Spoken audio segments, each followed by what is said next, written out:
Всем здрасте! Хочу рассказать о нашем семейной поездке, вылазке до Выборга, где проходил рыцарский турнир Святого Олафа. Вот мы сейчас только-только заходим.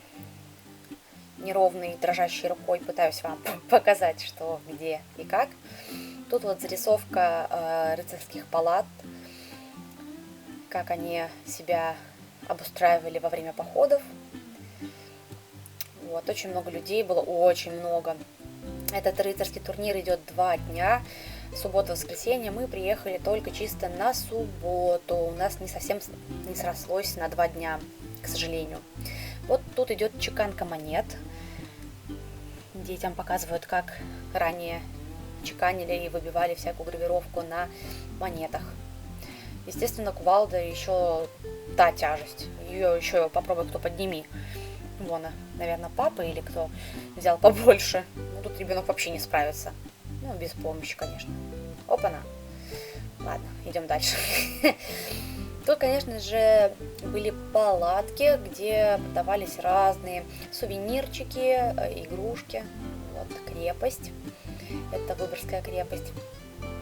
Итак, сувенирчики. Да, там очень много интересностей было, но мы ничего не покупали. Там все дорого, конечно же. Тут такая импровизация стрельбища для детей была сделана. Мы ее тоже опробовали в свое время. Оп, сейчас заглянем. А тут прям рыцарские мини-бои среди детей. Жестокие. Так, и идем дальше. Это мы только-только будем сейчас заходить во внутренний двор крепости. Погода была шикарнейшая, было очень тепло, было солнечно. Оп, обгоняем. А вот внутри и само действие. Опять-таки очень много людей, а там дальше палаты, где переодевались рыцари. Слева мы видим крепость, опять-таки с башней, трибуны. А вот там вот уже даже сцена и импровизированный рыцарская площадка. Вот еще раз трибуны, очень много людей. Вот наша маман делает вид, что нас не знает, наверное. Мы ее тоже.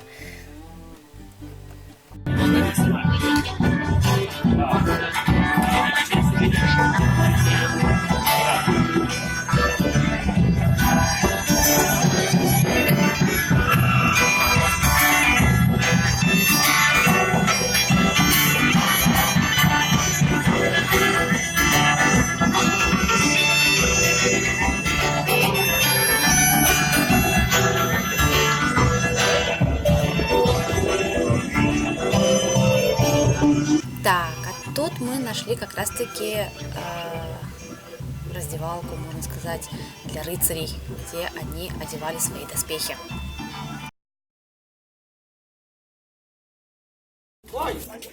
Итак, наш...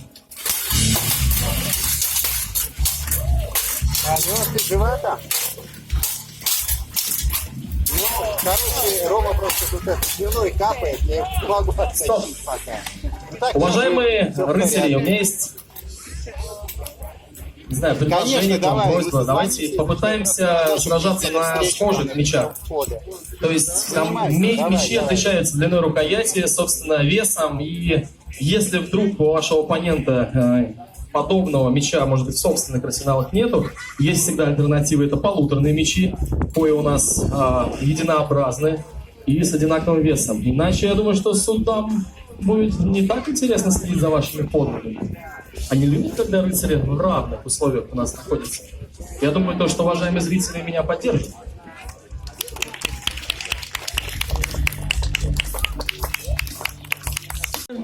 Зрители готовы?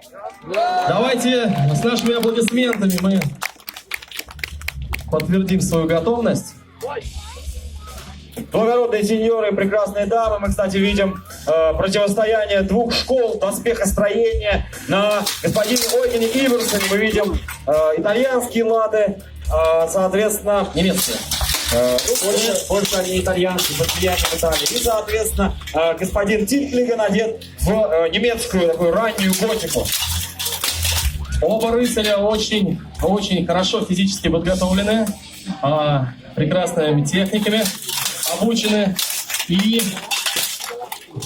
мощный удар только что был. Наши маршалы следят за поединком. Остановить сражение, господин. Да, хочу сказать, что в тот день было плюс 25 или 27. Было очень жарко, мне просто в одних, не знаю, шортанах, а тут люди с шерстяными подштанниками в доспехах, которые весили около 20-30 килограмм, и плюс мечи, вот если вы видите, мечи от 2 до 7 килограмм в зависимости от формы, длины и так далее. И они под палящим солнцем просто в этой консервной банке делали представление. Даже останавливали на какое-то время, чтобы они просто остыли, но они продолжали нам героически показывать. Так что стоит отметить выносливость данных мужчин и просто героизм, я бы сказала, потому что это очень тяжело, тем более так активно двигаться. И вот тут тоже аналог уже нашего побоища. Тут мой племяшка с девочкой дерется. Мы ему шепнули на ушко, чтобы он аккуратнее это делал. Вот, а то, не дай бог, еще побил бы, еще сказали бы нам а-та-та. Вот, так что он аккуратненько, оп, бдыщ, по голове. Вот. Ну, тут, видите, все безопасно, все не так уж и серьезно. Вот такая у нас была вылазка. Было интересно, суперовски, и было очень много позитива. Так что советую, Выборг, летом следите. И всем счастья и пухлых кроликов!